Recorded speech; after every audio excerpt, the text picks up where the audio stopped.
bienvenue pour ce nouveau plateau de TV Sian, le salon dédié à l'industrie du Grand Sud. On va s'interroger sur l'approche ou sur les approches qui permettent de faire de la maintenance industrielle un levier de performance.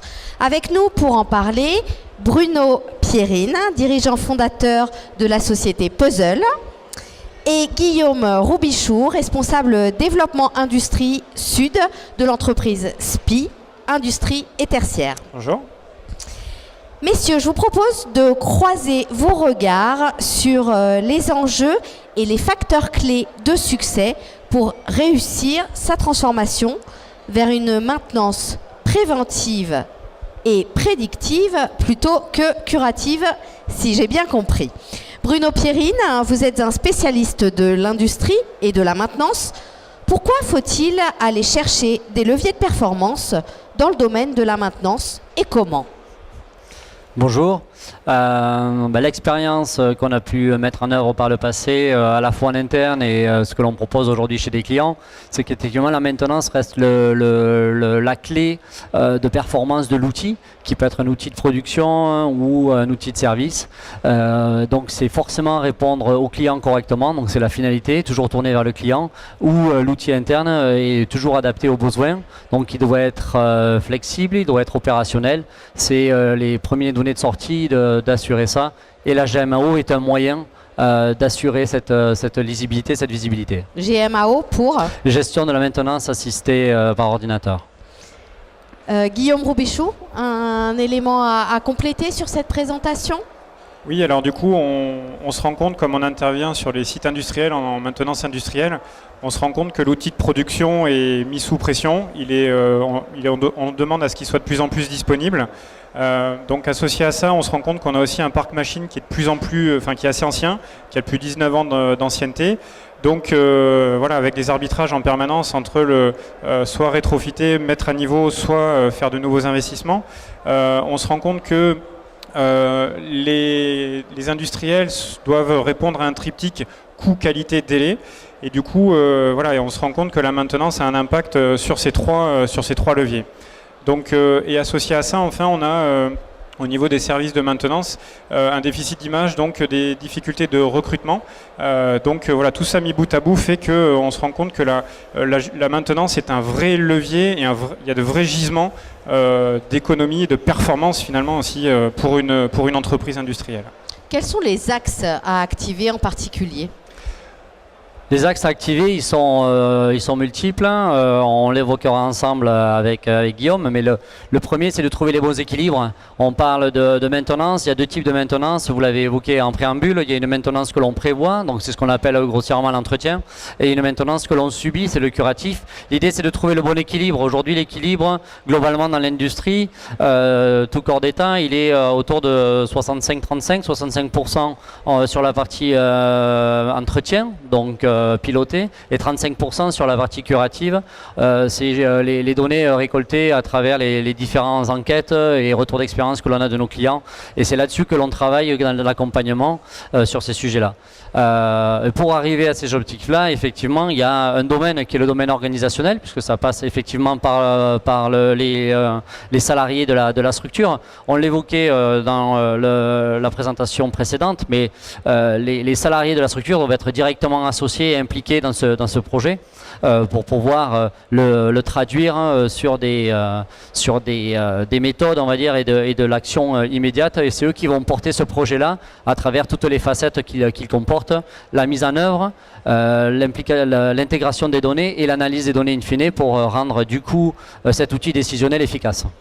D'accord, donc vous avez parlé organisation et technologie.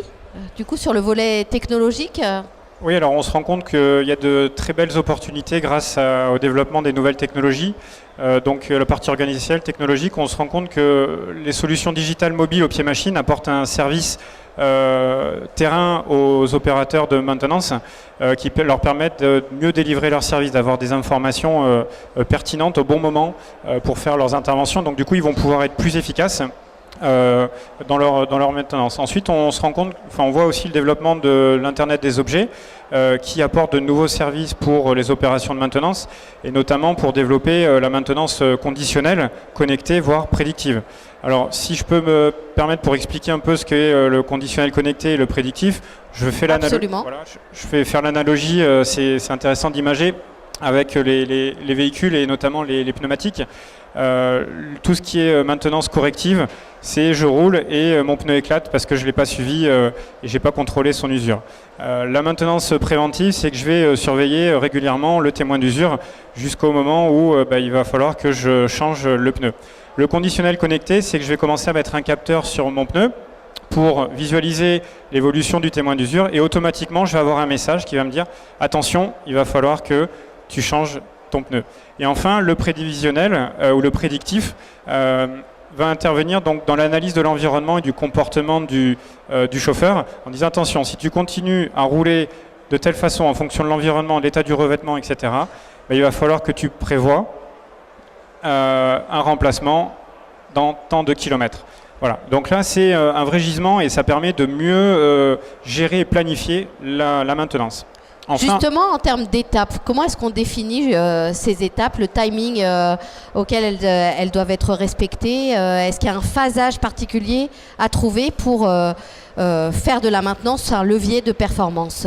Oui, complètement. Donc, ça passe effectivement par un état des lieux.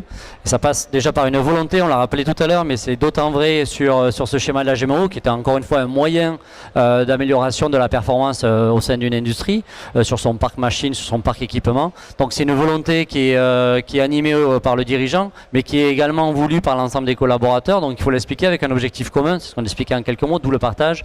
Une première phase d'audit. Un objectif, il y a ces objectifs de performance, un phasage de montée en gamme, hein, puisque c'est quand même un changement dans le quotidien, donc il faut le monter en gamme pour que ça soit bien intégré, sans perturber la production et l'exploitation, puisque c'est le faire-valoir de la société, et des évolutions d'ouverture vers l'industrie du futur, puisque c'est un premier palier pour continuer avec, comme l'a dit Guillaume derrière, des objets connectés et une montée en gamme. Pour compléter le message de Bruno, la maintenance a un référentiel normé donc, qui définit ce qu'est la maintenance préventive, corrective, conditionnelle, connectée, avec des différents niveaux de maintenance qui permettent, voilà, il y a différents paliers. Donc voilà, c'est les métiers que l'on peut offrir, voilà, c'est dans le conseil, dans l'ingénierie, d'aider à structurer et d'organiser justement cette maintenance, mettre en place les bons indicateurs.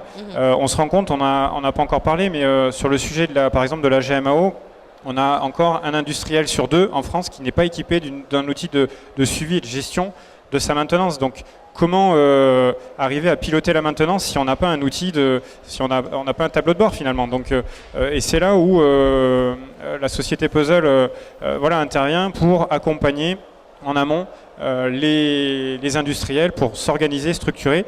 Et ensuite, il va y avoir des arbitrages entre ce qu'on appelle le make or buy, c'est-à-dire l'industriel va décider lui-même de faire sa maintenance sur ses moyens de production, ses moyens généraux, etc. Ou alors il va décider de l'externaliser. Et c'est quand il décide de l'externaliser, où du coup une entreprise comme nous, SPI, on peut l'accompagner dans son intervention et dans son quotidien, s'inscrire dans la durée.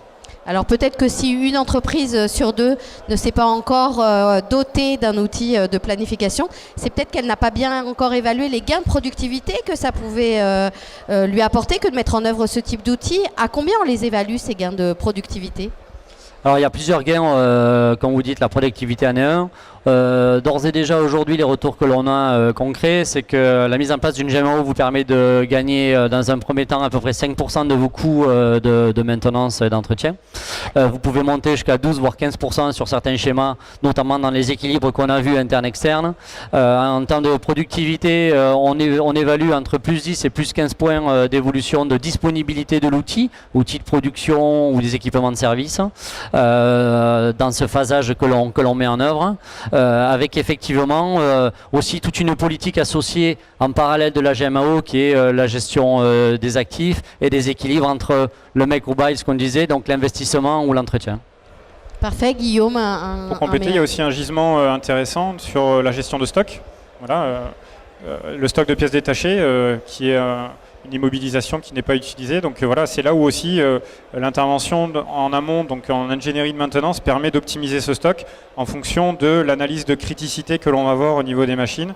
On va pouvoir approvisionner ou pas, et voire même, ce qui peut être intéressant, et c'est là où on voit de nouvelles perspectives, c'est pourquoi pas de mettre des entreprises en réseau, quand on connaît leur parc équipement, de pouvoir se dire, bah tiens, telle entreprise a tel équipement, telle machine, telle autre entreprise à proximité ou dans le voisinage a même type d'équipement, bah pourquoi pas développer des stocks communs, partagés, pour du coup être plus efficaces ensemble.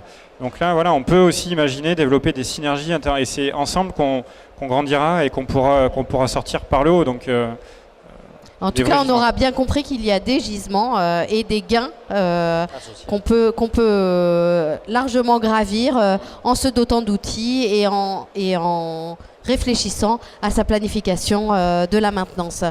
Merci Bruno, Pierrine et Guillaume Roubichou d'être venus nous parler maintenance et gains de productivité. Je vous laisse le mot de la fin. Non, merci encore. Juste pour rappeler, on n'est pas des fournisseurs de solutions GMAO, c'est-à-dire on ne fournit pas de logiciels ou de progiciels.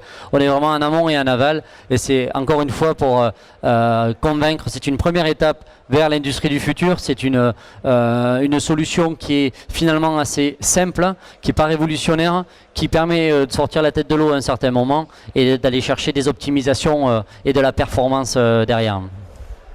Pour compléter, l'industrie du futur, c'est vraiment un projet de transformation, que ce soit sur la maintenance ou d'autres thématiques. On propose en région Occitanie, il y a un club qui existe, le club des offreurs de solutions, qui est piloté par la CCI avec l'appui de la Directe et de l'agence de développement économique ad hoc. Donc au sein de ce club-là, vous pourrez retrouver aussi l'ensemble des compétences qui sont organisées, qui sont structurées pour accompagner les PME dans leur transformation. Donc avec une méthodologie, un accompagnement, donc voilà. C'est aussi, il y a un réseau, les entreprises, les PME ne sont pas seules, et c'est ensemble, je l'ai dit tout à l'heure, mais je le redis parce que c'est important, c'est ensemble, en pratiquant l'intelligence collective, qu'on arrivera à sortir par le haut, parce que le terrain de jeu aujourd'hui, c'est pas que l'Occitanie, c'est pas la France, c'est le monde, donc ensemble on ira plus loin, quoi. Je suis sûre que bon nombre d'industriels vont se pencher sur la question. Merci messieurs, à bientôt. Merci. À À bientôt, merci.